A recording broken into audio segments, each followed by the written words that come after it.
17 races, 17 winners. What a brilliant championship this has been so far.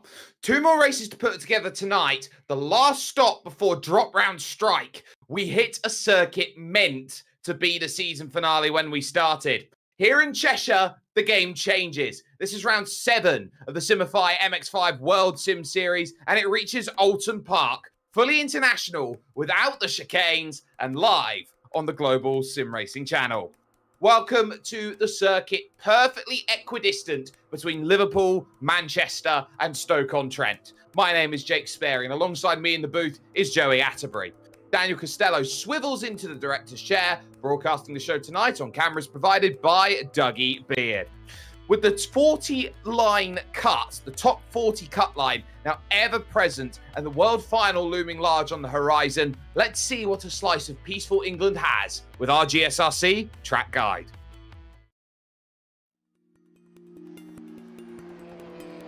Welcome to Oulton Park Circuit. This British track to the southeast of Liverpool is a staple in the UK club racing scene, but has also hosted series as high level as Formula One a few times. At least, with a small asterisk next to those events since they were non-championship rounds. The history and the lore of the venue is as unique as the layout itself. But that layout is more than just the international circuit this place is known for. An incredible 8 different versions can be run, but they all range between 1.5 to 2.5 miles in length.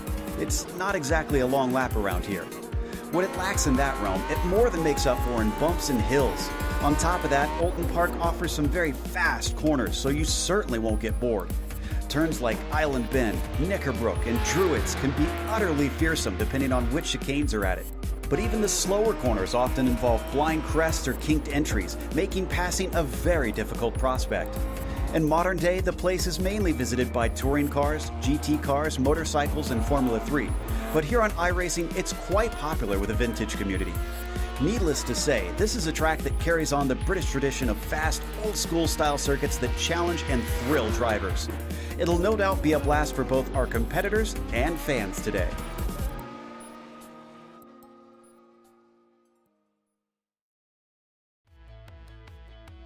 Little Budworth makes a huge impact, but Joey, this circuit is vintage British racing circuit. It's tight, it's narrow, and you have to work for the passes. You have to work for the passes, and with these specific cars, you're going to be nose to tail, bumper to bumper, waiting for the mistake from the car in front of you. 12 turns, 2.6 miles in length, and we are doing the no chicane version, so I expect to see plenty of close racing here today.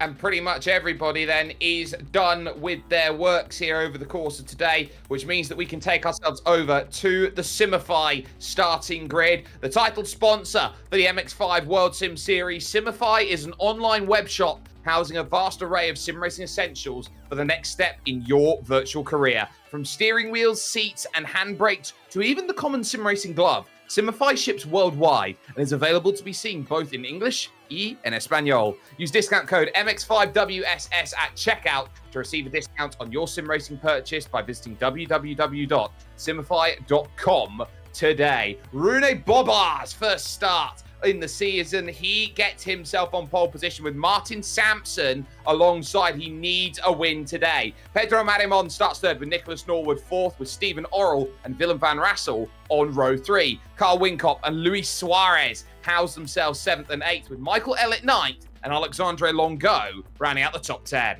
Then we have Bruno Albino and Amala Backus here in 12th, David Geddes 13th, Anton Simonov 14th, Rory Wetherington, Patrick Alders here in 16th and 17th. We have Tyler Emery, 18th, Mackenzie Mann, Damian McMullen here in 19th, and Sir Alan Toon inside the top 20.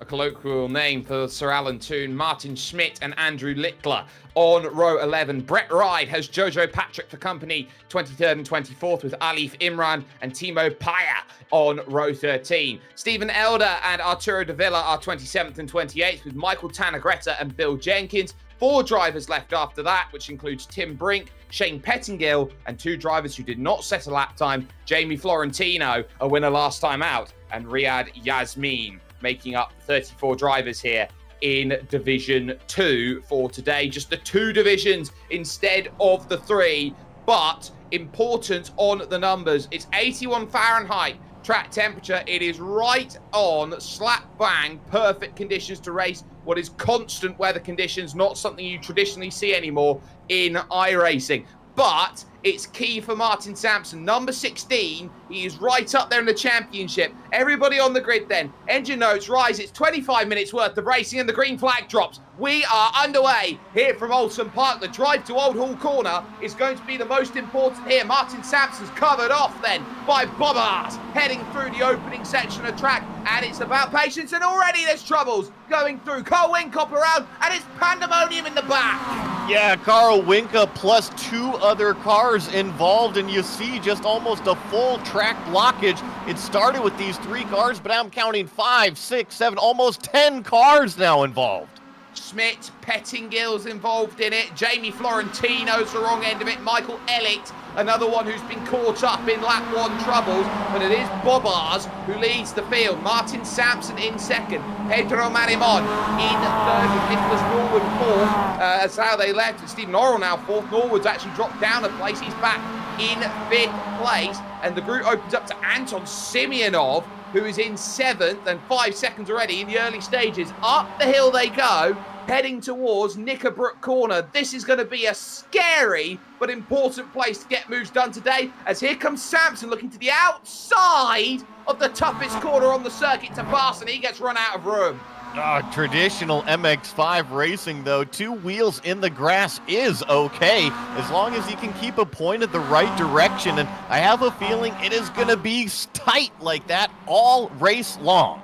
That's Rory Wetherington, who's in the barriers and now out of the race. Well, not out, but will have to use himself with a fast repair, which are unlimited in this series. Anton Simeonov in 7th position finds himself trying to break away from Bruno Albino, Alexandre Longo, Geddes and McMullen are there. And this is a hybrid today. Because of the way that the divisions work out, Joey, it's a hybrid between divisions 2 and 1. And there's Bruno Albino going into the pits because he jumped the start.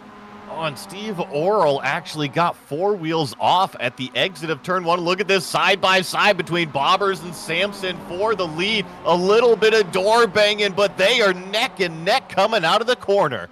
Oh, they are, and they're going to fight to the Shell Oils corner here. Oh, look at that, a hip check. Heading around the lakeside view. Inside line's going to be there for Martin Sampson. And I think he's got it sorted unless there's a huge lunge at the on-camber section. There's a massive hip check. Bobbars is not afraid to get his elbows out with number 16 in the championship. Oh, look at Stephen Orrell now is taking advantage of Merriman just kind of losing a little bit of momentum. So move Stephen Orrell up into that 3rd place position. I don't think things are quite over between our front 2, though. No, I don't think they are. The Dairy is Scary car moves up into 3rd. Marimon having a look back, though, as he looks to try and get the Spirit 14 car up and under here at Knickerbrook Corner, up the clay hill, looking towards the water tower. And we got some Noah's Ark sim racing because Nicholas Norwood, as well as finding out he's losing the position to Luis Suarez, who moves up by them. So the Portuguese driver goes through round the outside of Druids. It's not a traditional place to get it done. And Marimon still fights the inside. They fight as well for the lead. Martin Sampson does not know when to quit. Looks for the inside in the optical racing car to get it sorted on Bobbars for position. But I tell you what, Bobbars is not waiting around for anybody. Holding on to that station. It will have to be around the outside of Old Hall. Almost has the clearance in towards turn 1. And can he shut the door? Oh, he does! Top 2 go around. Immediately, it's going to be Marimon who leads. Oh, both taken out our front 2, and you're right, it's now Pedro Marimon and Stephen Orrell overtaking the lead side by side through turn 2. Consider Luis Suarez and Nicholas Norwood in this front pack of 4. And suddenly, points become crucial. Martin Sampson did not need to get involved with that. This will be a drop round, and this will be crucial for his championship, the amount of points he'll be dropping, and he'll move closer after today to the 40th position cut line, which indicates who makes the world final, Joey, at Laguna Seca in December. It's just... points are so crucial throughout the season, and in a round like this where you only have the 2 divisions, I think you got to take advantage when you can. You don't want to have a bad day. You don't. You definitely don't want to end up like Daniel Bedingfield. Here's Alexandre Longo, who's looking to make the move then. The Frenchman trying to move around the outside in the GTD racing car. GTD are doing really well in the team's championship right now. They passed a perennial car there, the negative by Beulah's team, doing a very good job. The pass, comfortable. The lead, not comfortable. Pedro Marimon, Stephen Orrell leading, Marimon second, but you got Luis Suarez in third position, and Suarez could be the big difference maker. Absolutely. He's just kind of sitting back there at the buffet table waiting to clean up whatever scraps come from this Marimon versus Orrell battle, and it's kind of interesting. I think that Orrell got past Pedro the lap before, but Marimon is not letting go of this fight whatsoever. It was a fight for the podium, but now it's for the lead. It is, and you've also got Nicholas Norwood there in the Dirigo Motorsport car. Fourth place, Alif Imran sets the fastest lap of the race, and round goes Arturo Davila, the Mexican there for the SDC Spirit 14 racing team, finding out what makes Lodge Corner so difficult, because it's the most aggressive dip down the hill as Suarez in the three-wide racing car thinking about a move, but TWR isn't going to find himself then into second position just yet. Oh, and I mean, we still have 18 minutes left of racing, so still plenty of time. And these MX5s, they get warmed up right away, and the drivers are ready to go. That's why we see so much excitement, so much aggression on the racetrack. And here we go. Luis Suarez in the draft, but coming up to a very fast right-hander. Yeah, it's Knickerbrook Corner, named because they actually found some knickers in the brook when they were building this track back in 1953, hence the name. You've got to know as well, Joey, though, they are fighting for all sorts of bonus points here today. So, Bob Ars took away pole position. That pretty much meant that pole position points, 2 points go to him. Fastest lap gets 2 points, and so does the most positions gained in the race. That is 2 extra championship points for the hard charger. Well, Bob Ars is trying to get back up through the field. He didn't lose a ton of positions on the track. I'm looking right now, 7th place, trying to get around for 6th place. But you were mentioning those bonus points. Alif Imran back in 11th place was the fastest lap, and now it's stealing away by more. Nicholas Norwood now taking that bonus point. Yeah, on the back, and there goes Tyler Emery, the Dirigo Motorsport car. Finds himself pointed the wrong way, and look, he's got to wait forever and a day to go through. Riyad Yasmin now, the Lebanese driver, with the fastest lap of the race in 12th place. It's just going to be swapping around, and I think as the fuel burns off a little bit, the drivers, the cars, they're going to continue to pick up speed. So I have a feeling that fastest lap is going to continue to change times, as we see now Bruno Albino takes it. Yeah, so everybody's looking to try and take some points away. Look at the run that Marimon had through Shell Oil's corner. They will make their way through Britain's here, missing the chicane entirely, but then attack the hill, attack it up and try and get as much as they can of a run heading towards Knickerbrook Corner. The fast right-hander here on circuit, 16 minutes, 53 seconds, and here comes the move for the race lead. That's gone very wrong for Marimon. Can he hold on to it? Yes. What will it cost him? 2 positions. 3 positions, actually. Check this out. Nicholas Norwood going by, and right now Stephen Orrell is getting bumped by Luis Suarez. Luis really had an opportunity, but I don't think that the track was going to allow it in that section. No, I don't think the track was either, and that's always going to make life difficult when you don't have the track playing with you. Marimon immediately back on the offensive with Norwood, trying to get past the Dirigo Motorsport car, lunges late on the inside, might take the 2 for 1 there. That was a mistake by Suarez as he went through so liberal with the way he hit the brakes, and suddenly, as you were at the front, Michael Ellett sets the fastest lap then of the race just in front of this group. Norwood still fighting for that 3rd spot in through the opening corner, but he gets a bit pinched on the exit there as we just take that look behind, and just like that, the American behind the Portuguese driver, but they've lost a lot of ground, 9/10 if not a second. They have lost a little bit of track position, but I don't think it's crucially far enough to separate the battle. It was kind of interesting. Pedro's last lap was a little bit like Chutes and Ladders, falling back 2 positions, jumping up 2 in one corner. He's kind of just got a lot of speed right now, needs to harness it all. Patrick Alders now sets the fastest lap as he tries to recover in his race at this point in time. And it's getting interesting in this group. So Bobars has pulled away. You got Simeonov, you got McMullen, and you got Alexandre Longo. McMullen has been struggling all season, Joey, to buy a victory. He's been top 5, top 3, top 2, but he couldn't buy a victory if it was on sale at the supermarket in front of him. What's the old saying? If you didn't have bad luck, you'd have no luck at all. I have a feeling that's kind of been Damian McMullen's season so far. It has, but he's been really close. Pedro Marimon has latched onto the back of Stephen Orrell, and the Dairy is scary car. Last lap, they did 145s as they went through. That's how much they're scrapping and battling, and Marimon is not going to wait for love nor money, nor an opportunity, because he sees it here at the Lodge corner. On the brakes he goes, and he'll look at the Deer Leap and go, I'm a leader. Rushes a little bit off the circuit. That will give the Dairy a scaring car. The run then towards turn 1 that is very much needed over the stripe to start another lap. It was Orrell by 0.02 of a second into Old Hall Corner. He gets the move done, but he's going to run very wide on the exit. Very wide, but I've seen a lot of these competitors take advantage of this extra runoff. There's more going wide in turn 1. You say, well, hey, that's all the way off in the grass. Well, it's actually graded concrete grass out there. There's actually some grip, so don't worry about it too much. It's not all the way around the circuit, however. No, it isn't, and I think that's very, very important as it's side by side. Marimon at the inside will now have the outside for the bank. Shell Oil's corner. Can he shove that on the brakes, hold it around the outside?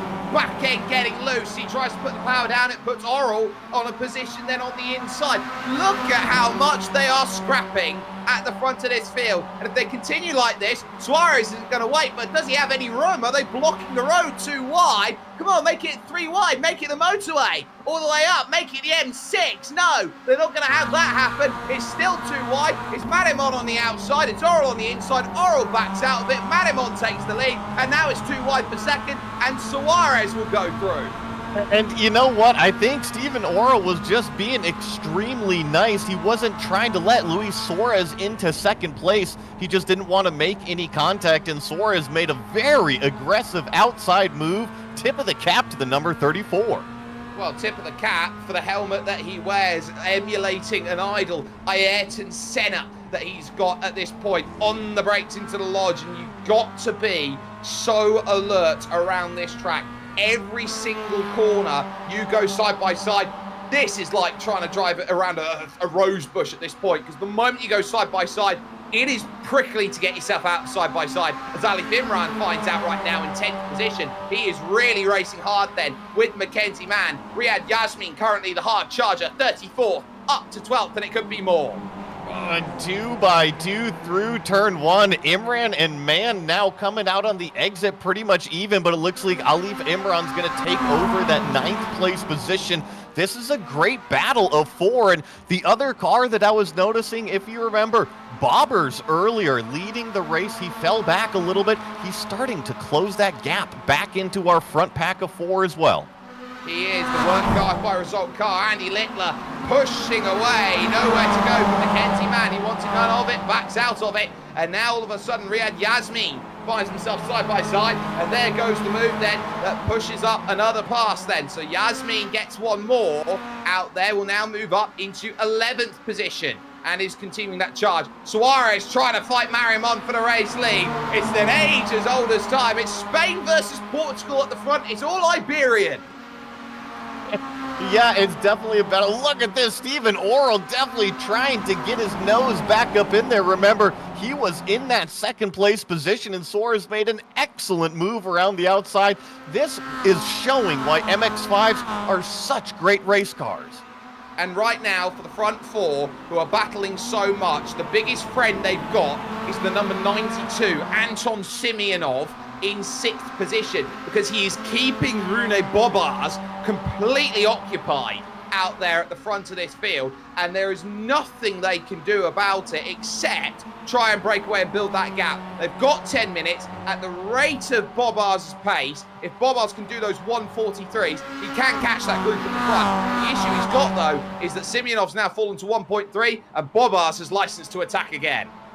Absolutely. I think you were right. Semyonov was kind of filling the mirrors. Bobbers didn't have that great of a lap. It opened up, and that might have been enough to give this front pack of four a little bit of breathing room. But this is still the four pack further back. Battle for 12th place. Littler working his way through. There's some huge movers in this group. Oh, there absolutely are. Riyad Yasmin now up to 25 places gained in this race. He's now in 9th place, leading this group, trying to close down 5 seconds to Alexandre Longo, who is in the 8th place at the moment. So brilliant work, single file for them for the moment, but it's about pick and choose now. We've had the big scary moment of this race where everybody's gone out on a whim as the Nordcloud driver crests up over the hill, heading down towards Knickerbrook Corner. Now you just pick and choose your moment. And with how close these cars run, sometimes that moment is waiting for another car to make a mistake in front of you, and sometimes it's just capitalizing on being able to drive the last half of this roller coaster racetrack on your perfect marks, hitting the apex of speeds and getting the gas down on these exits to try to make those runs onto the straightaway. These drivers running on the iRacing baseline setup here, which is the traditional baseline setup that they have. When you get an understanding of what this machine is with this baseline setup, what everybody will know as Suarez takes the fastest lap of the race, what's the understanding as you go out and drive a baseline setup on iRacing? Well, Jake, I grew up racing Spec Miatas. I've raced plenty of MX5s as well, and the baseline setup in iRacing is a fantastic setup. You can really control the car, but what it means is that when you hop in this car, every single competitor is on the same and equal equipment. It is up to the driver to maximize his lap time out there and extract the most performance out of the car. And that's big for Martin Sampson. 142.8 fastest lap, down in 21st position. That is going to get him an extra couple of bonus points to save in the back pocket. He is trying to save as much as he can on this run. Marimon, heavy defense, heading over towards Knickerbrook Corner, almost shuts the door on Suarez, and they're both going to push off. In fact, Marimon's going to go off completely. Oh, he loses it. He's in the wall. He's in the wall. Pedro Marimon gets Armco, and just like that, he almost takes Norwood with him, but that's Marimon pretty much out of contention for the win. I think that even then he's just struggling to get back onto the racing surface over here. Huge mistake out of our leader, just a little bit fast through one of the fastest turns here at Oulton. Absolutely. The prime corner today to get right with this layout, especially this layout, you pencil that corner in and say, get that corner right every time. As Stephen Orrell, who has been quite quiet in this group since he lost the race lead, suddenly finds himself in the mock-up Darius Scary car, looking like he is going to be full creme fraiche to attack Luis Suarez. He is, and you're right. I think that every racetrack you can go and circle a few corners and say you gotta nail this one every single lap. And here at Oulton, the one that is screaming to me is coming out onto the back straightaway, and then yes, the fast Knickerbrook Corner, because if you don't hit that, you can be losing tenths, half a second, up to a second per lap if you're not carrying the right amount of speed. You absolutely can. This bank corner of Shell Oils is the setup for that back straight where you crest the rise up and over the hill and back down again at the quiet place on this track. Very similar, this circuit, to what Lime Rock Park was 1 month ago, in the sense that this circuit, they don't race Sundays due to church. It's very similar. There's a lot of dichotomies that you can draw between one track and the next, but this is a circuit where you are absolutely on the limit trying to get things going, and most of it is down to the challenges of elevation change, and you're never truly on a straight around this place. You have to dance the car around, and trust me, these MX5s will dance sideways with the yaw angle all day on the brakes, on the gas. It really will teach you vehicle dynamics, even though they don't have these big screaming motors in them. A mistake on this lap then by Anton Semyonov has opened the door. McMullen has found his way through on this lap, and I would beg to see where the mistake is, and the mistake was coming down into the Cascades, where it went wrong as Rune Bobars gets his eyes set on Pedro Maramon with the fastest lap to boot. Here comes the look then from Simeonov around the outside of McMullen, and he's got a pinch. Oh, brilliant. Round the outside, saw the shallow angle from McMullen, and Longo's going to get a piece of it, heading down the avenue through Denton's and into the Cascades. Yeah, there's going to be a door bang, and oh, McMullen goes off the racetrack. You were talking about the luck that Damien has, and now he's pointed the wrong way. Yeah, the Fleet ID DM Sim Racing car now has to find a very sketchy place on circuit to rejoin. He'll fall behind Andy Littler. Carl Wincott will get through him now. It looks like Martin Sampson's found himself with troubles as well. And our lead has closed up. Stephen Orrell is going to take a look down the inside of Luis Suarez. This is into that fast Knickerbrook corner. He thinks twice. He does. He thinks better than slapping a bit of Kraft cheese on top of the overtake then of Luis Suarez. He's not going to make that happen. He is going to wait for the right time. He has got 4.5 minutes to make this move, plus added time. That's the key, plus added time, because this is, of course, a race that is timed. When the clock expires, you have till the end of that lap to finish any racing that's left. Got to make sure there's enough fuel in here, but I think there should be just fine. And look at this. Bobars has officially caught Merrimon. He's inside the top 5 already, potentially going to get by Pedro for 4th. He could, the lead battle also on for the lead as Orrell searches around the outside. Not going to get that done, but might pick it up off the exit here of the 3-wide racing car. Suarez has to defend now into the Cascades. The long sweeping left-hander backs out of it. Orrell takes the lead. Can he square off the exit though? No. Look at the drive from Suarez. He got that pitched in beautifully. I think it was just great respect. Steven drove it in way deep, left room on the inside. Suarez said, I'll take the racing line, capitalize the exit, but here we go. Stephen Orrell needs to capitalize this exit right here, leading on to that back straightaway. 2 takes into the corner from Suarez. Might have just been that, but it looked like the run was slightly tempered for Stephen Orrell as he now looks. Look at the gap. It's coming down 1.5 tenths of a second up the hill. He moves out for the draft. Does he have enough to make it happen on this outside with 3 minutes to go? Norwood has dragged himself back in. Marimon side by side behind as well with Bobars for position. And they come together. Somehow holding it is Suarez. Norwood gives him a bump. And just like that, it's Orrell who crafts his way into the lead. Oh man, it was flip-flopped from the lap before. Orrell wanted the racing line on the left side. I felt like he maybe closed the door a little bit. Suarez got into the door, and then crucially, Nicholas Norwood decided to bump Luis Suarez. He did not decide to take that second position. No, he didn't take. He very much found himself in a position where he wants to get that sorted. So now what can you do to bring that forward? You've got Rune Bobars, who has been absolutely lights out. He's looking for the inside, and it's not happening. So he is going to have to play the patience card, and that is a waiting game. It looks like Longo in trouble.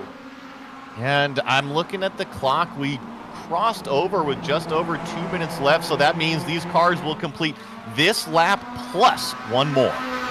This lap plus one more. Willem van Rassel for Sweat Racing, racing up against a fantastic driver on his inside, Carl Wincott, into turn 1 there for what is going to be a really close fought battle, but Wincott can't do anything about that. Willem van Rassel and his Sweat Racing Machine car is going to find itself in the right place at the right time, and that is the top 10 as it stands.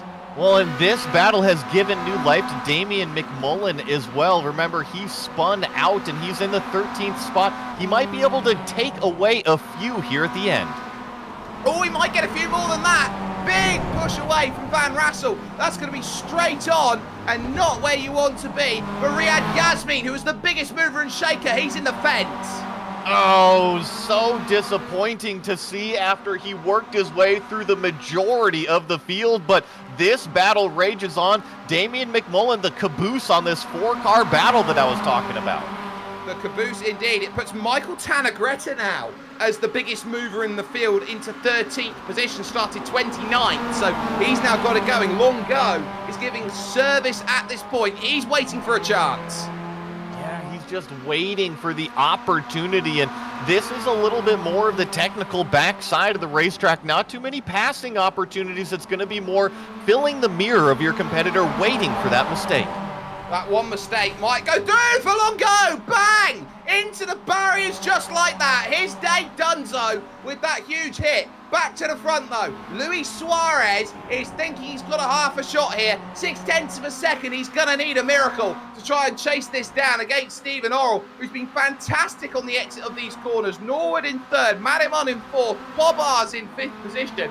These five split by 2.5 seconds on the road. These five have pulled 20 seconds on the rest of the field at least, with some incredible driving, the way they've been able to go about this. Back up the hill goes Stephen Orrell in the Dairy is Scary racing car. And I tell you what, he hasn't had a day that has gone off like sour milk. He has very much churned up a result that he'll be very happy with Suarez there behind in second, Norwood there in third. It's side by side for fourth, by the way. Bob Ars is going to have to go around the outside. He wants to get it done, and I think he's just been hit checked as he's got off into the gravel behind it. Orrell still your leader, but Bob Ars will be permanently fifth after contact with Marimon. Orrell now has 2 corners to hold it together. This one here at Druids, as he'll drive underneath the barriers. Traffic on the exit. Oh, how has that not ended in disaster? That was Shane Pettingill finding himself in trouble, but avoiding everything, keeping his head calm, getting the elbows out when he needed to, and he will be smiling from ear to ear. A good performance if ever there was one. Stephen Orrell takes Division 2.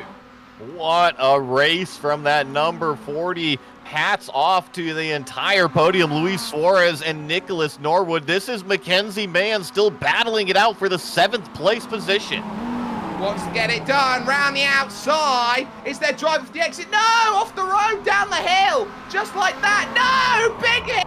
There goes Andy Littler. Backwards. He's going to try and find reverse to get himself over the line, is he? Or no, is he going to have to J-spin it? He's got himself nowhere to go. He's going to get pushed. He's going to get pushed over the line. Transponders on the front. I love it. He crossed the line. However, you can. Mackenzie Mann giving a little bit of a push to Andrew Littler after heavy contact and a spin in the last corner. Well, to demote them down to 10th and 11th, it puts Alif Imran up 19 spots in this race to 6th as he's made his work happen. Looked like something happened late as well to Michael Tanner-Greta, so his race finding himself in troubles. Give a shout out as well. The brilliant work of Tim Brink. Every single time he goes out and races, he has to race with the help of his physio to make sure he makes every single finish, and every time he does, he keeps himself out of trouble. He finds the checkered flag every time. He is a testament to what sim racing is all about. Let's take ourselves then to official classified results here in Division 2, because that was brilliant, absolutely sensational. Stephen Orrell, the number 40, the bubble man, coming into today on the inside, watching everyone out, gets a big win. Wins by 0.6 of a second over Luis Suarez, with Nicholas Norwood finishing off in third. Pedro Marimon would hold off the charge of Rune Bob Ars, who really could have won this race at ease, but found himself in trouble quite a bit with Alif Imran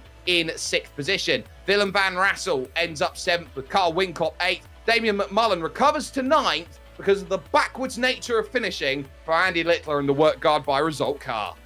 Yeah, Mackenzie Mann also involved into that last corner incident. Finishes 11th. Anton Semyonov finishes 12th. Patrick Alders here in 13th. Martin Sampson down to 14th after battling up at the front. Amanola Bacchus here 15th. David Geddes 16th. Martin Smith 17th. And then we get down here. Bill Jenkins 18th. Michael Tannegretta 19th. Tyler Emery with a top 20 result.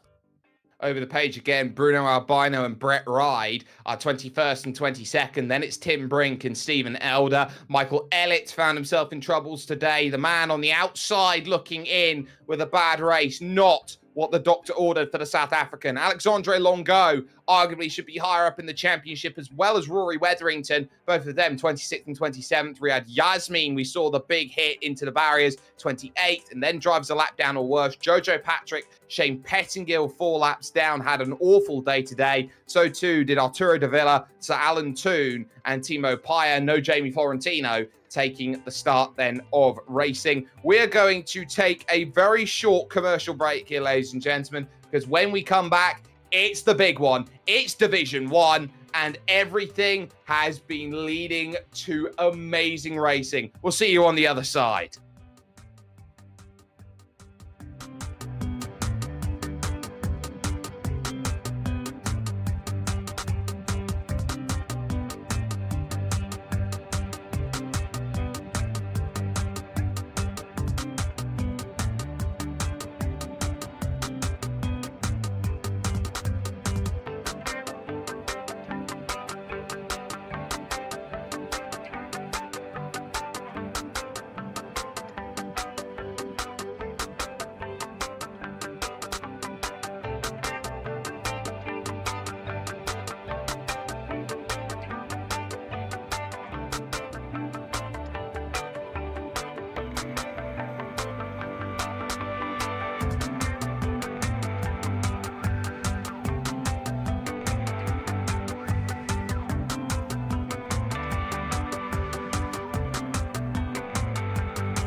Division 2 doesn't fail to disappoint once again, and we saw some great racing bring itself to the fold. But we hit Division 1, and what a Division 1 we have been getting ourselves into over the course of this season. The top 40 battle important, but so too is the drivers' standings. However they finish in these standings is the way they grid for the World Final. Jason Cooper, 3 points to the good over Fernando Antoli.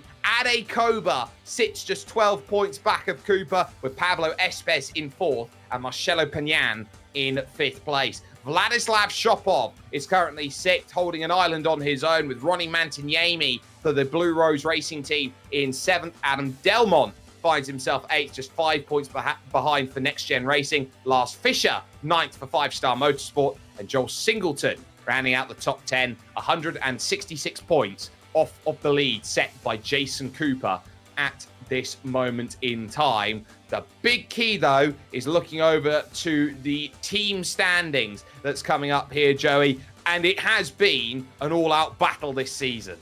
Yeah, right now it's Obsidian Racing leading the way, 141 points over 5 Star Motorsport. A little bit of an even gap between 1, 2, and 3, but oh my goodness, look at how close it is for that battle for 3rd place. Negative Delta by Rulers currently holding it on by just a mere 16 points, if my math is correct, over NX Gen Racing.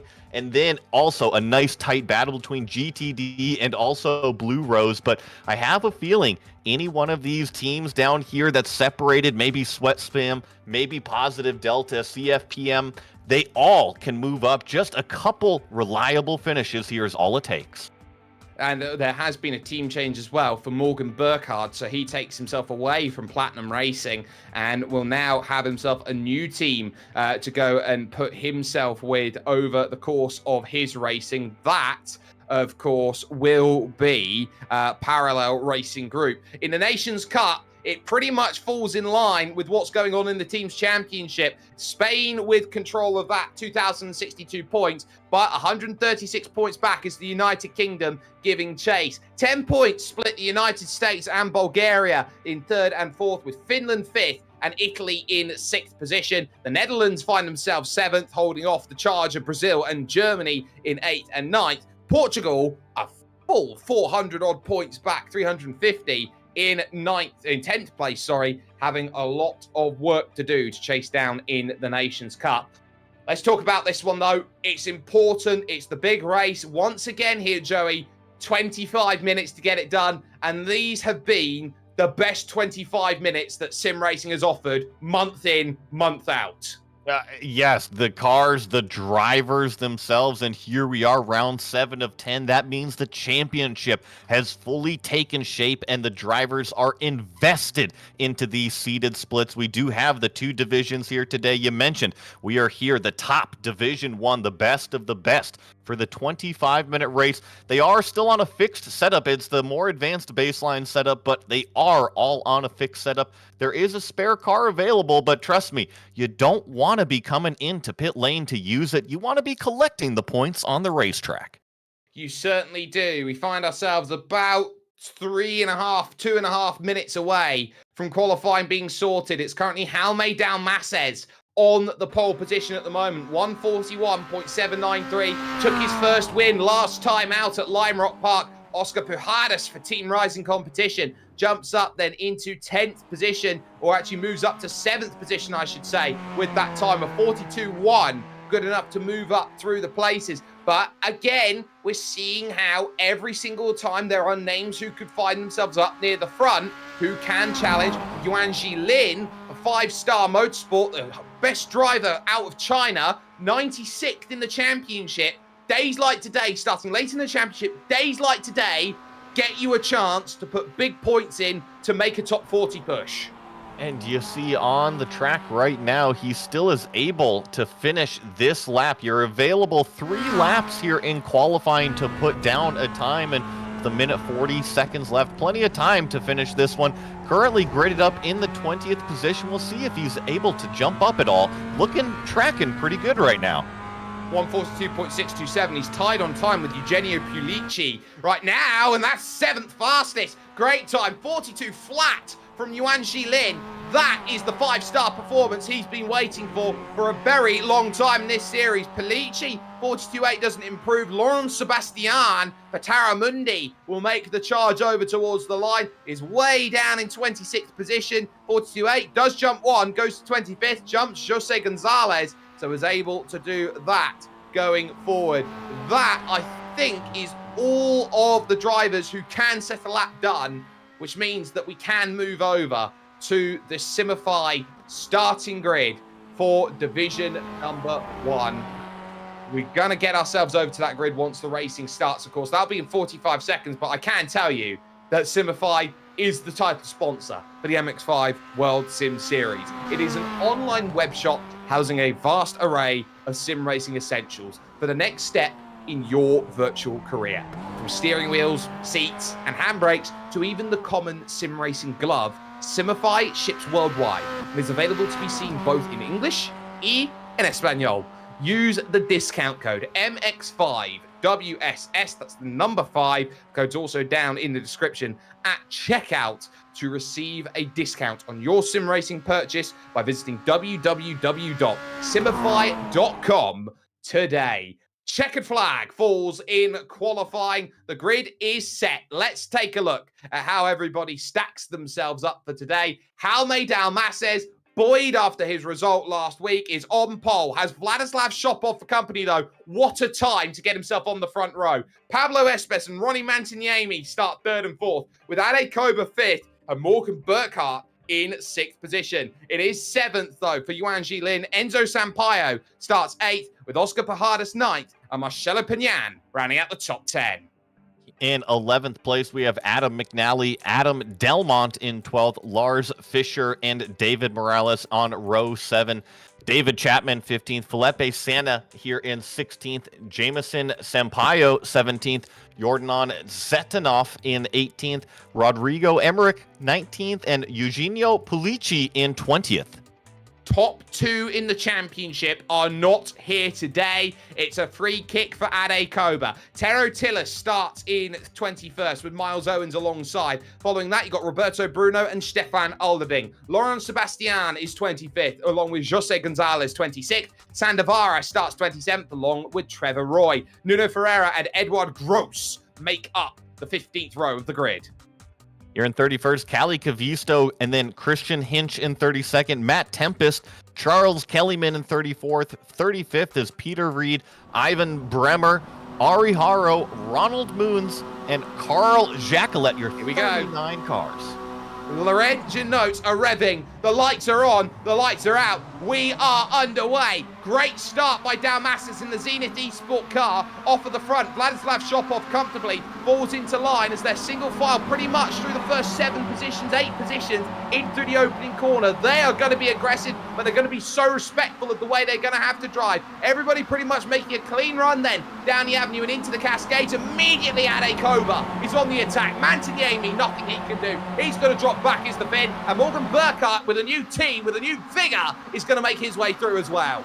And there is 3 cars off in turn 1. Sander Vara was involved in it. Trevor Roy and Edward Gross also involved. But you're right, up front, nose to tail for the top 20. Oh, and that's what you want. Single file racing. Everybody knows they can't afford to let go of the pack in the early goings. A group opening up now between David Chapman and Jameson Sampaio, son of Enzo, who is up there in 8th place. It's a father-son team. It's a brilliant team at that. The 2 Obsidian cars in 3rd and 4th are going to try and work together here to get past one Vladislav Shopov, one Jaume Dalmasas, and they couldn't make it happen at Lime Rock Park against Dalmasas on, last time out, Ade Koba's birthday.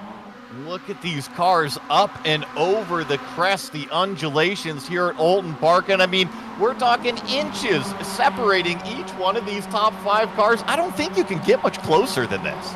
I don't think he can as well. Jameson Sampaio found himself side by side. Now it's going to be side by side, 3rd and 4th still. Espes half covering on that inside with Ade Koba. They are going to have license to fly to Obsidian Racing. Pablo Espes as well has his finger in many pies. He's trying to qualify right now, Joey, of course, for the GP Turn Racing iRacing series. Yes, that's another one that I recognize the name from. And look at the little bit of elbows out right now between Koba and Espes. Look at Burkhardt. He might even go 3 wide. And Espes just says, nope, I'm out of it. Slow down penalty. It's going to drop him back out of the group. Lap 2 is the worst time to get one.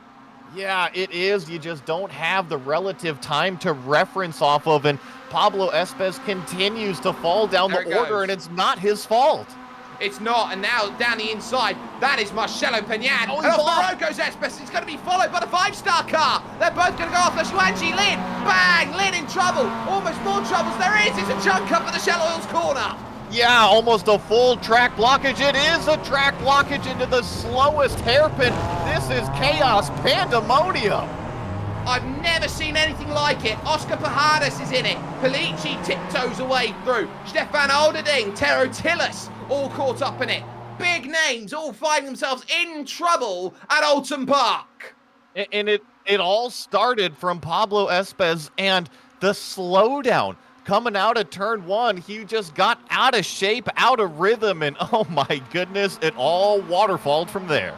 It did. Let's take a look at the start, though. See how everything went down for the likes of Sandavara off of the opening stages of the race. Now, they start in the dip, so ultimately, those who start in the uphill have a massive disadvantage. That always will bottleneck the field. You can see it's almost 4 wide at places. There's not enough room. There's pushing, there's beating, there's banging. There's no way that Sandavara can push through. He's getting pushed through the corner, and he gets shoved off at Old Hall Corner.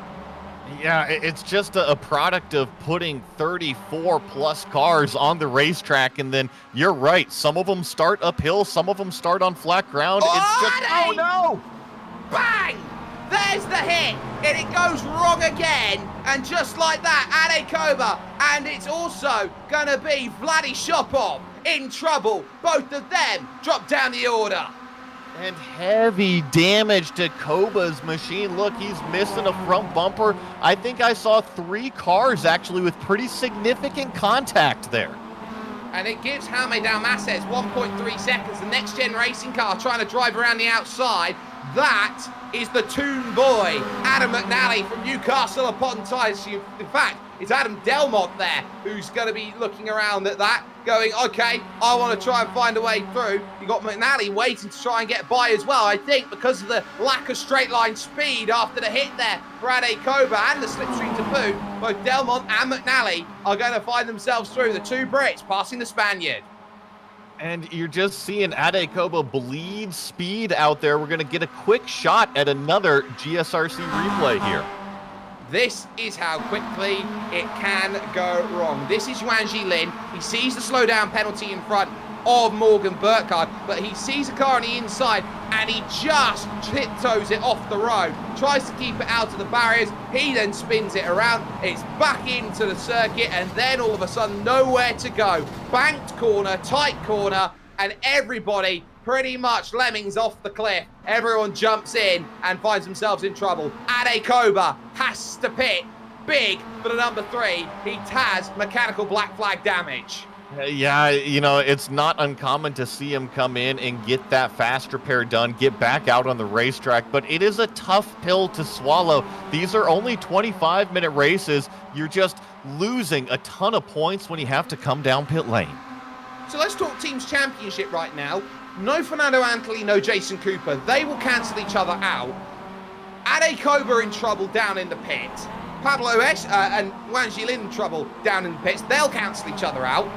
It leaves Lars Fischer and Pablo Espes, who are 7th and 8th. It's a dead rubber heat for the teams. Well, and I've always been a fan of the championship bad days. How can you capitalize your worst day? Don't bleed out on your worst day. Make it as good as you possibly can. Those are when the championships can be won or lost on your bad days. The Phantom racing car of Roberto Bruno, 47th in the championship, fighting Pablo Espes for position, and is going to take that one away, and he almost gets a bump for his troubles at Knickerbrook Corner. A big move for Roberto Bruno. He is on course right now to be inside the top 40 just before drop round, which would put him in for a golden ticket to Laguna Seca. And you know, it's all about getting there to Laguna Seca. Look at this, Pablo Espes fighting back. I think that Pablo might have a little bit of a damaged car right now, so the straight line speed might be down, but the aggression in the helmet is still there. Yeah, he's definitely fighting with vigor here as Pablo Espes, and he finds himself then back through on Roberto Bruno. He's got Vladislav Shopov still there as well. Ewan Bramer has made great progress. He is the biggest mover in the field right now. He'll get those bonus points at this point, and Ewan Bramer will absolutely know it. There is Shopov, looks left, looks right, trying to find any avenue on the avenue to go through, and he'll go through every letter A, B, C, D. He tried Avenue Q as well, but the copyright was taken. Still looking for the inside of the Cascades. Yeah, Bruno slipped up a little bit wide on exit, but was able to get the power down. Look behind Shopov, though, because Bremer is starting to close it in himself. Bremer currently has 2 points in the back pocket for the hard charger. In Division 1, we add more bonus points. It is 5 extra points for the fastest lap. It is 5 extra points for Jaume Dalmases for pole position. And get this, you get a race victory, you're getting 10 extra championship points just for winning the race. So that gives you an extra little bonus. That's why victories are important, and nobody right now has had 2 of them in a row. Well, maybe that's also why we're seeing so much aggression up at the front, is because the teams, the drivers know those bonus points are on the line and how crucial they can be. Absolutely. Morgan Burkhardt away from Delta Sport now, finds himself with a brand new team. That will change on for next time, but he's looking at 2nd place, and these 2 scrapping with the winner from Oulton Park, Enzo Sampaio, waiting in the wings in 4th position. Right now, Morgan Burkhart, who's missed a couple rounds of the championship, finds himself 33rd. He is not where he's supposed to be on his pure pace. He is looking for points, points, and points, and he is finding them racing with Mantignemi. He's given the shove to second place Mantignemi right now. I wonder if this is a little bit of a tactile shove to try to go and catch our leader, Dalmasis, who's stretched it out 2.5 seconds up the road. Does Burkhardt or Mantignemi, does anybody in the field have anything for our leader? Well, Jaume Dalmases, I think it's the summer of Jaume at this point. His result, of course, in June was victory. Where in July, it's victory as it stands. We don't race August. We will come back in September for Rudskogen, round 8 of the championship. This is where Jaume Dalmases, I think, is proving his worth. Lest we not forget, at the very start of the season, Joey, Jaume Dalmases had the first pole position over in Division 1. What did he do with it? He threw it off the road at turn 1. It happens to the best of us, but sometimes you got to make up for it late in the championship, and right now Dalmasis is doing it here at Oulton Park, pretty much leaving the entire field in the dust, and that's something that you don't see in MX5 racing. They're known for this tight bumper-to-bumper, close-quarters action. Well, Dalmasis just driving away. Well, saying that, he's lost 3/10 this lap, and Sandavara is the perfect pick for Ronnie Mantignemi and Morgan Burkhardt. They sense it in this race. Vladislav Shopov as well, looking behind that group. 9th position at this moment. Roberto Bruno's there, and they've got a lot of lap down traffic there. Christian Hinch is starting to get himself involved in it a little bit there. That's Ewan Bramer making the move down the inside. Then as the Dutchman moves inside the top 10 after starting 36th on the grid, and we're not even halfway. It's impressive how many positions they have moved up here, and yeah, we're not even halfway. Still plenty more opportunity to keep grabbing those spots. Absolutely, and it's right in front. Morgan Burkhardt trying to give chase with Ronnie Mantignemi. The Finn has been so consistent all season long in the Blue Rose team. This has not been a case of Mantignemi has ever at any one track been the quickest driver in the field. He has been the Mr. Consistency. He is always in and around that top 10, staying out of trouble. I love this racing. You might be staying out of trouble, but you got somebody like Morgan Burkhardt behind, literally pushing you down the straightaway, pushing you into danger zones, and you just got to keep on swimming, keep on turning those fast laps. Dory Racing at the best way possible, and they are bringing Enzo Sampaio in, and he is lightning in a bottle the way he drives. He is absolutely fantastic, and he might be one of the great, if not the next great Brazilian talent to go with the likes of Gustavo Ariel, to go with the likes of Hugo Luis, who has come before him. He is that good. And I'm noticing here, I don't see a best lap for Enzo on the board, and that typically means that the driver is taking full advantage of the racetrack, and I don't believe that we've got any incident limits here. So Enzo Sampaio definitely taking advantage of the entire track. But there is one caveat to that, though, Joey, and that is if you don't set a clean lap, you can't set a fastest lap. Yes, that's true, but which would you rather have, a second place or a fast lap? Both. There you go. That's the answer. It is the answer, and I think Enzo Sampaio could do it. Dalmases with the fastest lap check mark on that last lap, setting a 1:41.6 on the board. Mantignemi a 41.8, and Sampaio, get this, didn't count as a fastest lap, but did a 41.4 to close down that group. So he is absolutely rocket ship fast. Rocket ship fast, and he's driving it like a Miata, like an MX5. Trust me, if there's pavement, you use it. If there's grass, it still counts. Yeah, he is absolutely flying, and he wants to take as much as he possibly can out of this circuit. He has a huge wiggle, though, through Knickerbrook Corner, and he'll want to dispatch a Morgan Burkhardt, who, lest we forget, at VIR was one corner away from victory when his wheel failed. I remember that just coming down through Hogben. All of a sudden, it took a hard left on him just when he saw the checkered flag in sight. Heartbreak there, but he's having a fantastic run. I'm curious, though, if Enzo Sampaio is able to clear these two cars in front of him, Do you think that he has the pace to chase down Delmasis or the time? He needs help. Everyone needs help. Lapped traffic. Yeah, that's one thing. And Dalmasis, though, doesn't care because he sets the fastest lap through the lap traffic. And that is big. He gets past the GTD racing car of Trevor Roy. Actually, might be sorry, I'll correct myself. That might actually be the Platinum racing car that goes through. But Enzo Sampaio on the back of this group. This might be, right now, these drivers trying to think about victory against the Zenith Esports driver.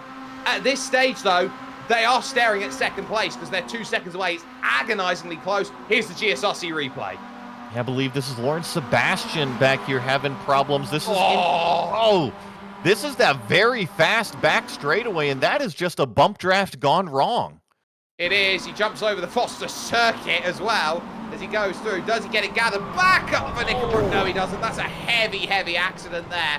And that's not what you want from the Taramundi car, 17th in the championship. This will be a drop round. Mark my words about it. Enzo Sampaio still there on the back. Mantignami is now fallen backwards. He's now back in third. Morgan Burkhart's had enough. He's made the move, and here goes Enzo straight by as they crest the clay hill. Yeah, Mantignami just got a little bit too fast into Knickerbrook down there that lap and opened the door for Sampaio. He said, yes, I'll take that position. Thank you very much. And Vladislav Shopov looking at an overtake as well. He's got his eyes on Pablo Espes for position then. That's 8th place, and Espes doing just enough. This is the group that finds itself 5 seconds behind Lars Fischer and a further 6 seconds behind the Adam tandem of Del Monte McNally. It doesn't matter what position it's for. I feel like you could jump to any of these battles, whether it's for the lead, whether it's for 10th or 15th, and the racing is so good, you wouldn't know what position it's actually for. It's just great talent. Oh no, huge wreck! A massive, massive accident, and that is a huge hit for Ari Haro, who was up there and had gained 24 positions in this race. He's been up to 14th at the last lap. And Ari Harrow's race, 25th in the championship, he's another one that couldn't afford that to happen. Yeah, well, I just think that with the championship closing down, the pressure is starting to build on all of them. And if you don't perform now, you know, there's not many more opportunities to gather it back up and build those points back. And points are the key. Get points, find points, score points. Eugenio Pulici is one of them trying to gain those points. He has behind him the owner of Virtual Bell Car, that Ronald Moans. Just in front of him, that's Carl Jacquelet, who is someone close to the bubble, making the move on Nuno Pereira for position there. So Jacquelet holding and moving up into 15th place in the optical racing car. This is a big race weekend for Carl Jacquelet. Well, I mean, I want to highlight this driver real fast. Carl Jacquelet, remember, started last of our 39 cars. He's already passed over half the field. 24 positions he's moved up into 15th.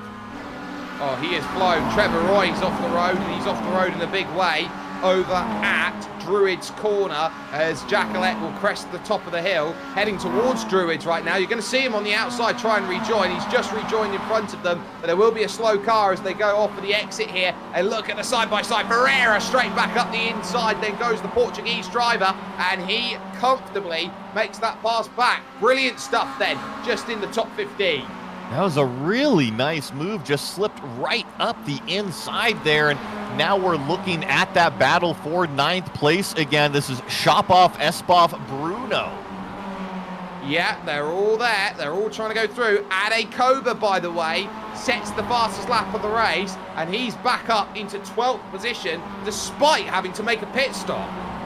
Well, and that fast lap, I mean, it smokes the previous fast lap. A 141.3 from Ade Koba. Oh, he is driving with the visor down and with red mist, and he knows that he is a rampaging bull, and he hopes he does not meet any matador in his sight. Vladislav Shopov, can Vladdy find the move? He's gonna look all the way to the outside with Pablo Espes, try and get the climb up the hill, but Enzo Sampaio's got his eyes set on second position. They're not catching Jaume Dalmases, not at this rate, not this time. With only 6.5 minutes to go, Enzo knows, gloves off, we're racing for second. Well, and he just gave a big old shove to Morgan Burkhardt down that windy miniature straightaway here. I think that Enzo Sampaio is saying, you know what, let's see how much pressure we can involve here to our second place. It is 5 different nationalities in the top 5 as Shopov looks to try and find himself an opportunity. It is 7 different nationalities inside the top 10 as he searches for the move then at the lodge. And can he get it done on Espes? They lean on each other down the hill and back up inside for the deer leap. Then for Espes, we'll give him a half a car length, but they'll still have to fight all the way to the opening corner out on track, which is Old Hall Corner. There'll be a look at the inside. Can Pablo Espes fight it around the outside? Oh, you bet he can. They'll fight all the way to the Cascades. And crucially, he's going to be on the inside here for this next turn, but I still think that Pablo Espes has a little bit of a wounded car, probably a frustrating race right now inside the helmet of that number 4. He's had a lot of those recently. He's hoping that his luck will turn at some point during his running. He knows how quick he is. He knows he's good enough to win races in this series. He's just been on the wrong side of Lady Luck. Roberto Bruno loving this. He'll take a top 10. He'll take more if they start running into troubles in front. Second, third and fourth on the road, finding themselves pretty much there. 2 cars in between those in front and the race leaders at this point. Inside the final 5 minutes now of this race. And can Enzo Sampaio prove that he's got a magic touch once again, sneak away a move against Morgan Burkhardt? Sampaio as a driver is really puzzling because he is sometimes incredibly hot, but sometimes he's bafflingly cold around certain circuits as he gets close to the back bumper. Well, he took advantage of the potential lap car holding up Morgan Burkhardt, but I think Burkhardt was focused more on the exit, was able to get on the gas, and now it's up to Enzo Sampaio. Oh, he's going to get collected. The lap car spins in front of him. He gives him a shove, but continues on. Looks like Mantignami's going to take the momentum around. That was Edward Gross, who found himself spinning around. He grabbed the grass under braking, and that can easily happen at any point in time. Doesn't look like it's affected Enzo Sampaio too much, but Mantignami now, the Finn, has found himself up into 3rd position. The fantastic driving and consistency of Mantignami to stay out of trouble is again rewarding him, and it might be his 2nd podium of the season. You know, it's just tough sledding sometimes, and Enzo Sampaio's out! I wonder what happened right there. He turned in, and all of a sudden, the car went straight. I think his engine went. He blew his engine. He blew his engine under downshift. It's so easy to do. You know, you gotta maximize the performance with these machines, and that means taking advantage on these downshifts, helping the transmission slow down the car, and looks like he got one wrong. And that put Adekova in the top 10 in this race. Replay of what happens at the Shell Oils corner. Here's Enzo Sampaio going down the gears. Listen in. Oh, you can hear him redlining it, trying to get it slowed down with engine braking. Oh, goodness. And oh, my goodness, Pablo Espes, Shopov, this is almost 3 wide going on right here as Morgan Burkhardt is got 2nd place. Actually, he's got Mantignami starting to close in a little bit. I would look at that battle going on for 7th and 8th. This is incredible right now because now Adekova might have just joined the mix and he's thinking about every point he can get. His Obsidian teammates there. Roberto Bruno gets turned. I believe, yeah, Adekova got into the back bumper of Bruno coming out of the last turn, turned him, but look at this. Shopov continues to hound the back bumper of Espes. He's trying to hound the back bumper. He's trying everything out there. But everywhere you look, there is great battling. Adam Delmont wants 4th place against Adam McNally. So those two having a great race. And they've been eerily quiet all race about them. 2 minutes to go. Everywhere inside this top 10 is battling except for the race lead. And Shopov lets through Adekova. You know, I've got my eyes on Koba. I think he's going to drive right around Pablo Espes. Remember, when Koba had his incident, he came down pit road. He got a brand new car, so he has been literally the fastest car on the racetrack ever since his incident. Well, it's a difference between did you take a car or did you not. Ade Koba had no choice. He had the black and orange mechanical flag, drove it to the pits. Pablo Espes has been walking wounded, and he has been the lone soldier. He has been Pachinko the lonely dog, waiting, and Ade Koba finds a way through. Espes will defend now here, heading into the right-hand bend at Knickerbrook, and that's such a heavy line on the inside. Here comes Vladdy up the hill.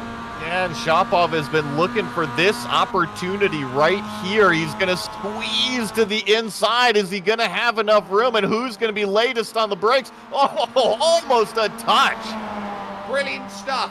On for second as we start the final lap. Burkhardt versus Mantignami. On for fourth as we start the final lap. McNally versus Delmont.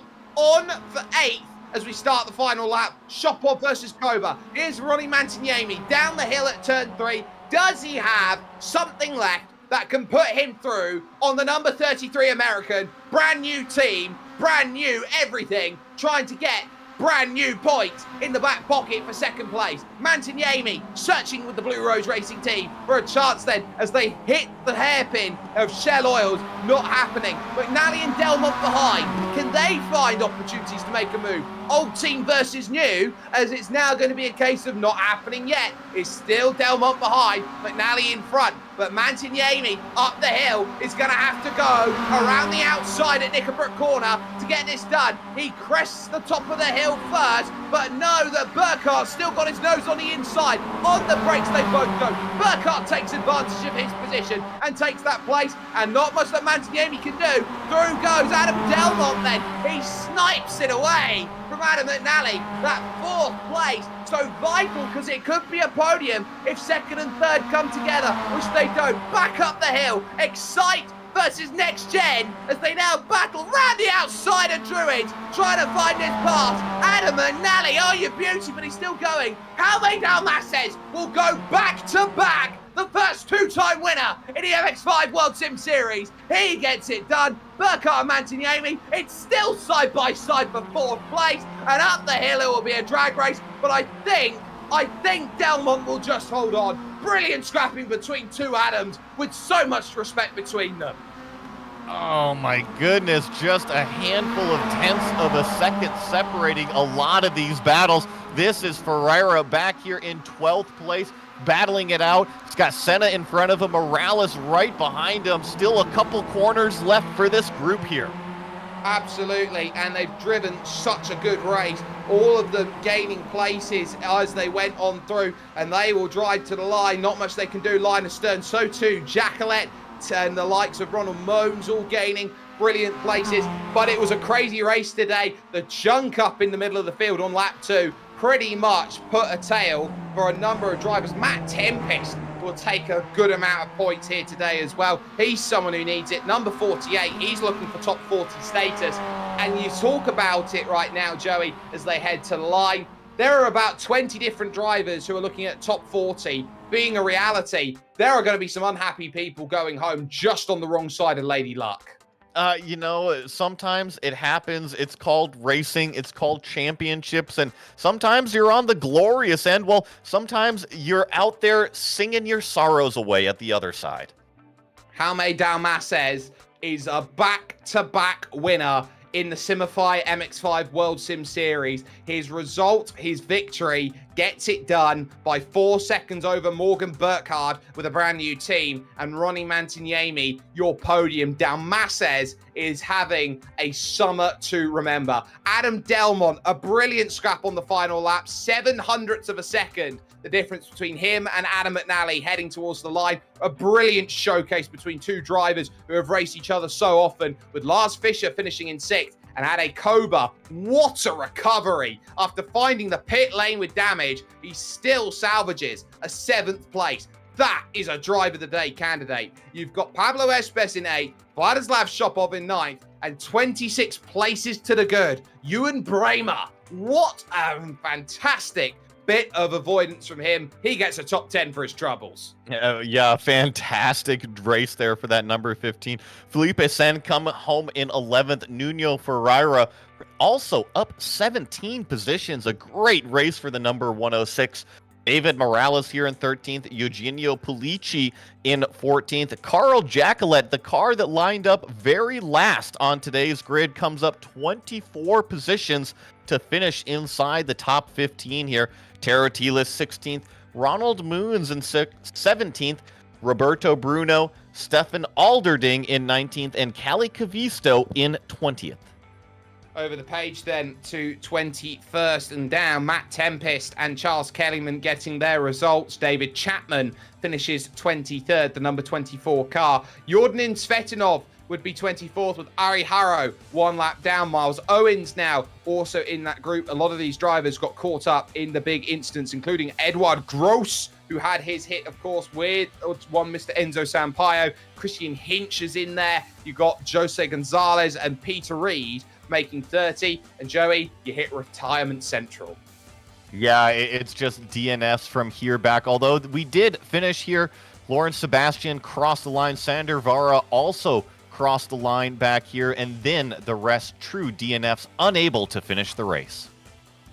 Yeah, likes of Marcelo Peñan and Yuanji Lin are the ones who stare out both Sampaio, father and son, in trouble. But we do have drivers here and ready to talk with us. First and foremost, a new team, a new philosophy, and brilliant points in the back pocket. Morgan Burkhardt joins us right now with a second place finish. Morgan, I think that comes down to chance, the way that the victory goes away. The fact that the group just completely splinters out with the issues with the battling at the front gives the opportunity for Hamed Almasas to break away. But for you, a second place after a couple months away, you certainly have to take that in the back pocket.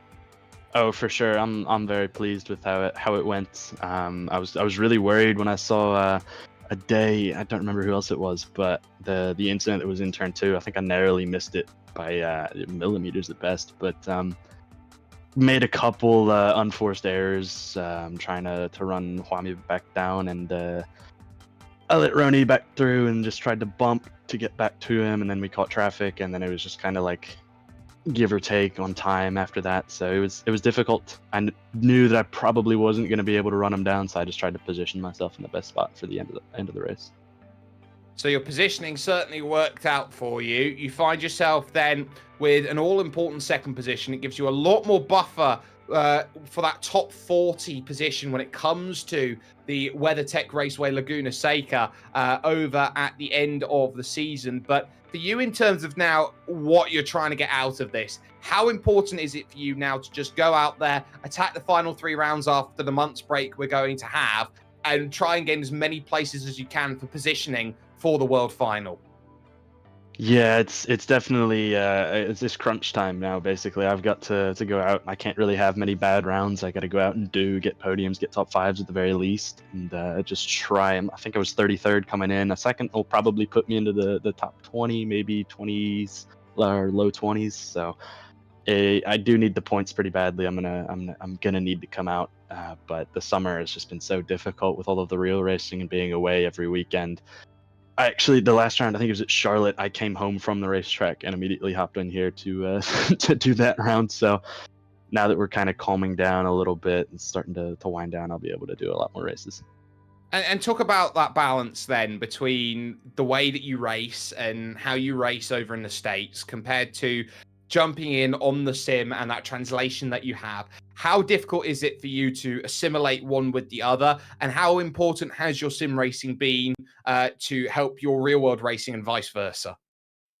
Well, the sim racing, it's always super helpful to just like hone your racecraft skills, and it's a really good series to do this with the Miatas. They draft so well. The racing is always so tight. But the real big difference, I race spec racer Fords in the real world in the States. The racing is not as aggressive. It's a lot more kind of give and take. Let's work together and then fight it out the last 2 or 3 laps. But it's a complete mentality shift coming into this series where it's not so much let's work together. It's I need your spot, give it to me now. So it's a lot more aggressive. But I mean, it's the racecraft has got to be the most transferable piece between the two. Floor is yours, Morgan. Anyone you'd like to thank? Then it's a second place finish here at Oulton Park. I'd definitely like to thank Parallel Racing Group, a new team that myself and a few friends of mine have started. It's going super well so far. This is our first a big race, and it seems to have been a good starting point for us. So hopefully onwards from here, but definitely a big shout out to Parallel Racing Group. Yeah, we will certainly hope to see more of you and your team in the foreseeable future. Morgan Burkhart there joining us, second position overall. Third in the end would end out heading to Ronnie Mantiniemi. Joey Atterbury has taken the virtual walk down the paddock and has found himself an opportunity to talk with Ronnie. Mr. Mantiniemi, congratulations. You had a good qualifying effort inside the top 5 and come home with a third place finish here today. Thank you very much. It was a nice finish after a 14 qualifying. Hard race with the Morgan. Talk to me about that race, because it seemed like you and Morgan Burkhardt were inseparable pretty much from the drop of the green flag. Yeah, when we ended up in second and third, and Morgan was let me by, and we were bump drafting. I think we were catching the first guy about the 10th lap, but then I made a mistake, so Morgan got past me. I think there was a Sampaio also who got past me. Then I just locked my eyes on the podium, and unfortunate for the Sampaio with the lapped cars, so that was unfortunate, but hard racing. What can you do? Yeah, it is part of racing, and it's something you got to navigate with all those downshifts and whatnot. And the other thing I noticed today is how difficult some of these passes were to make, and especially going down that long back straightaway into the fast right-hand Knickerbrook corner. What was it like having those duels going down the straightaway, bump drafting? Who was going to break latest into those corners? Yeah, to be honest, it's quite a scary thing to do. I was hoping that I could hold on to the outside in the on the last lap, but decided not to. Better third than no finish. Absolutely, and sometimes for the championship, that's what you got to do. And one of the to. I think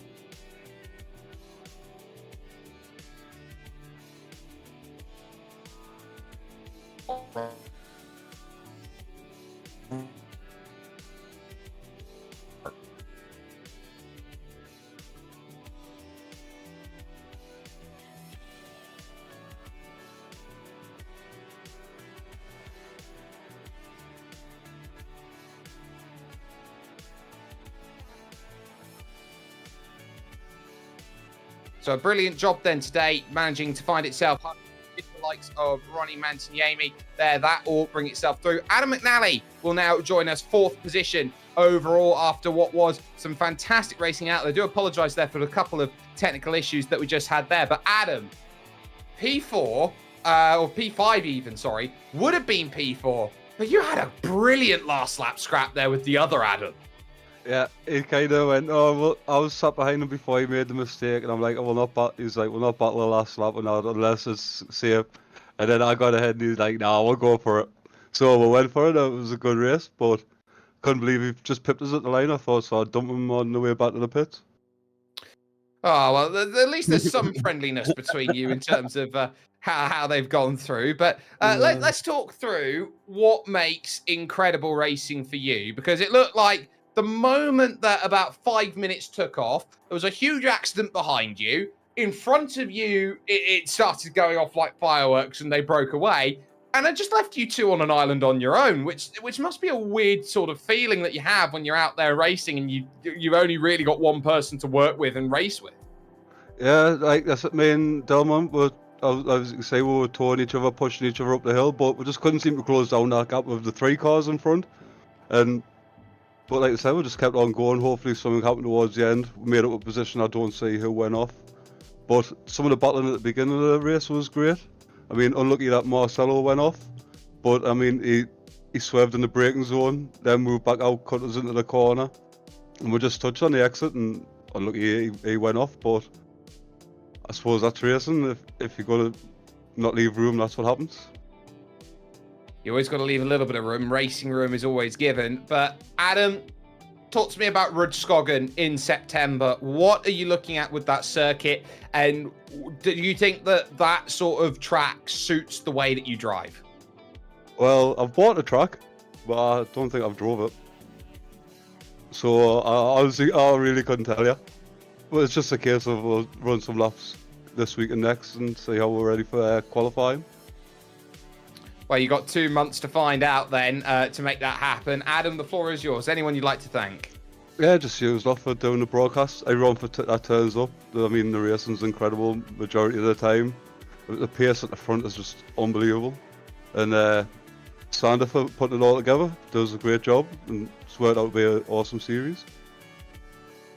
We're seeing amazing work and amazing driving there. Adam and Ali, a 5th place finish overall, getting everything fantastically put together. That is going to put things to a close for action here today in the Simify MX5 World Sim Series here from Oulton Park, a fantastic little circuit that's proven again to be great action. I want to give a massive thanks to the team who has helped get this done today, from Joey, from Daniel, and from Dougie. It's a massive thanks in terms of everything that they've done. Make sure to check out our social media, our website, and our merchandise store, gslc.storeenvy.com. In the description, you can find all the links. And don't forget to subscribe to our YouTube channel if you haven't already, so you don't miss a moment here with the Global Sim Racing Channel. Our next race is all the way in late September. September 24th, we take August off traditionally, and we will be back in Norway over at Rudskogen. It's going to be an incredible showcase of racing there, so make sure that you jump in with us on the 24th of September. And as well, you can catch all the other broadcasts that are listed on the screen. Up next will be Tuesday, August 1st is the time and place, and it will be the RTA Virtual Motorsport GR86 Series, round 7 of 8. Head to Oulton Park. No, we are not racing through the what would be housing estate that it is right now. But until next time, ladies and gentlemen, race clean, race hard, and we will see you at Rudskogen.